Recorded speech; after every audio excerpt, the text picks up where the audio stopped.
സജിത്തിന്റെ question ഞാൻ കേട്ടിരുന്നു.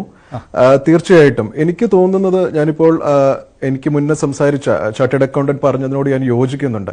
തീർച്ചയായിട്ടും ഇൻകം ടാക്സ് ഇതൊരു വമ്പൻ പ്രഖ്യാപനം എന്ന് താങ്കൾ പറയുമ്പോൾ പോലും ഇന്ത്യയിൽ ശരാശരി ഇപ്പോൾ IT മേഖലയുടെയും മറ്റ് ഒരുപാട് മേഖലകൾ 1991 ഈ മൻമോഹൻ സിംഗ് ഗവൺമെന്റ് അദ്ദേഹം ധനമന്ത്രിയായിരുന്നപ്പോൾ എടുത്ത കുറെ തീരുമാനങ്ങളുടെ ഫലമായി ഒരുപാട് യുവാക്കളിൽ കൂടുതൽ വരുമാനമുള്ളവരായിട്ട് ആളുകൾ മാറിയിട്ടുണ്ട്.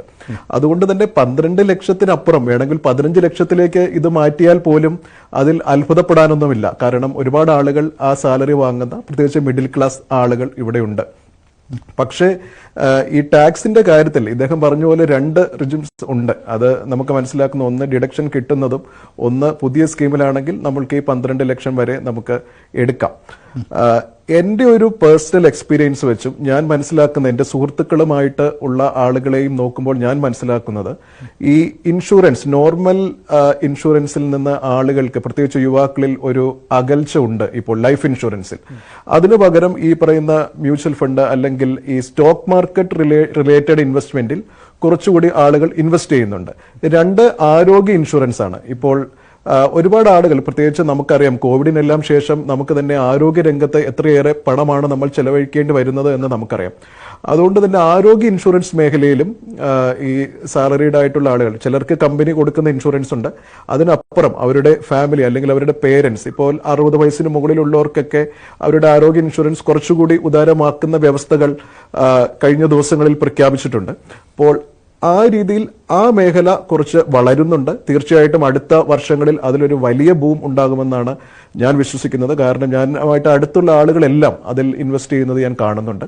2 സ്റ്റോക്ക് മാർക്കറ്റ് റിലേറ്റഡ് ഇൻവെസ്റ്റ്മെന്റും കുറച്ച്, എനിക്ക് തോന്നുന്നു നമ്മളത് സംസ്ഥാനങ്ങളെ എടുത്ത് നോക്കിയാൽ കേരളത്തിലെ യുവാക്കളിൽ ഒരു ഫിനാൻഷ്യൽ ആ രീതിയിലുള്ള ഒരു ലിറ്ററസി, ഫിനാൻഷ്യൽ ലിറ്ററസി എന്ന് ഞാൻ പറയും, അത് കുറച്ച് കുറവാണ്. ഒരുപാട് ആളുകൾ അതിലേക്ക് വന്നിട്ടുണ്ടെങ്കിൽ പോലും ഇപ്പോഴും നിക്ഷേപിക്കാനുള്ള കാശുണ്ടെങ്കിൽ പോലും പഴയതായിട്ട് ഫിക്സഡ് ഡെപ്പോസിറ്റിലോ അല്ലെങ്കിൽ ആ രീതിയിലുള്ള ഓൾഡ് കൈൻഡ് ഓഫ് ഇൻവെസ്റ്റ്മെന്റിൽ തന്നെ നിലനിൽക്കുന്ന ആളുകൾ, ചിട്ടി കൂടുക, ആ രീതിയിലുള്ള ആളുകളും ഒരു പരിധിയുണ്ട്. പക്ഷെ എനിക്ക് തോന്നുന്നു കുറച്ചുകൂടി മ്യൂച്വൽ ഫണ്ടിലേക്കോ അല്ലെങ്കിൽ സ്റ്റോക്ക് മാർക്കറ്റ് റിലേറ്റഡിലേക്കോ ഒക്കെ ആളുകൾ കുറച്ചുകൂടി ലേണിംഗ് അവർക്ക് ഉണ്ടായാൽ, ഒരു ലിറ്ററസി ഉണ്ടായാൽ അതിലേക്ക് തീർച്ചയായിട്ടും വരും. അപ്പൊ അത് കുറയ്ക്കുന്നു എന്നതിനപ്പുറം നമ്മൾ കഴിഞ്ഞ ചർച്ചകളിൽ പങ്കെടുത്തവർ പറഞ്ഞ ഒരു കാര്യം കാണാതെ പോകരുത്. ഇന്ത്യയുടെ ഒരു സാമ്പത്തിക വളർച്ച അത് എത്രത്തോളമാണ് എന്ന് എനിക്ക് മുന്നേ സംസാരിച്ച ആളുകളെല്ലാം പറഞ്ഞു. അതിൽ നമ്മൾ പ്രതീക്ഷിച്ച ഒരു വളർച്ചയില്ല. ആ ഒരു സമയത്ത് ഈ ടാക്സ് കുറച്ചത് ഒരു യൂത്ത് അല്ലെങ്കിൽ പ്രൊഫഷണൽസിന്റെ ഒരു കയ്യടി കിട്ടുമെന്നുള്ളത് കൊണ്ടും അതോടൊപ്പം തന്നെ അവർക്ക് ഇതുമായി ബന്ധപ്പെട്ട് എന്തെങ്കിലും മെച്ചം പിടിക്കാൻ സാധിക്കുമെങ്കിൽ അത് വീണ്ടും നമ്മുടെ കൺസ്യൂമർ മാർക്കറ്റിലേക്ക് അതിന്റെ ഫലങ്ങൾ എത്തുമെന്നും ഉള്ളത് കൊണ്ടായിരിക്കണം. ആ രീതിയിൽ മാത്രമേ നമ്മുടെ ഒരു സാമ്പത്തിക വളർച്ച, ഇവിടെ ഒരു റൊട്ടേഷൻ ആണല്ലോ എല്ലാം, അപ്പൊ ആ രീതിയിൽ ഉള്ള ഒരു സാമ്പത്തിക വളർച്ച കൂടി ഗവൺമെന്റ് എക്സ്പെക്ട് ചെയ്യുന്നുണ്ട്. അത് അവരുടെ പ്രതീക്ഷയ്ക്കപ്പുറം ഈ ഒരു കാലഘട്ടത്തിന്റെ ആവശ്യമായിട്ട് എനിക്ക് തോന്നുന്നത്.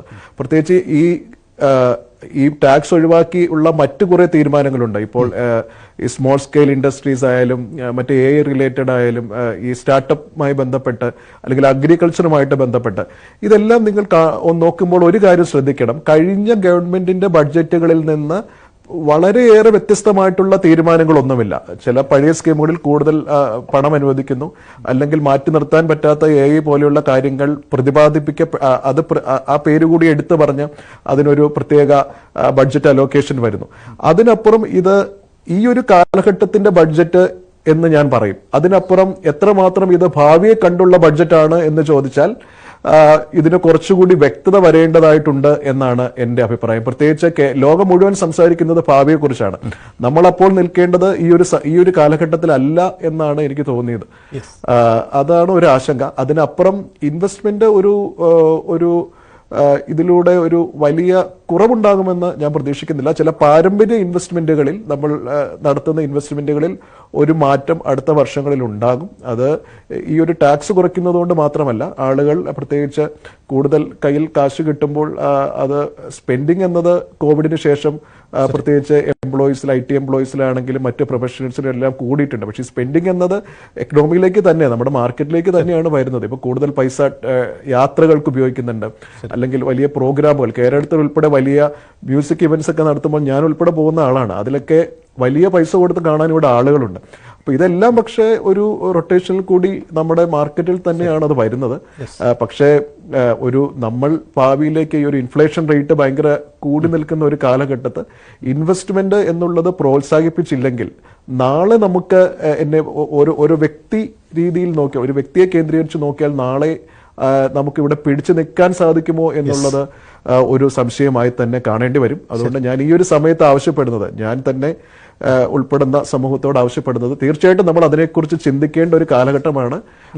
അങ്ങനെ ഒരു തീരുമാനങ്ങൾ നമ്മുടെ സൊസൈറ്റിയിൽ വരട്ടെ.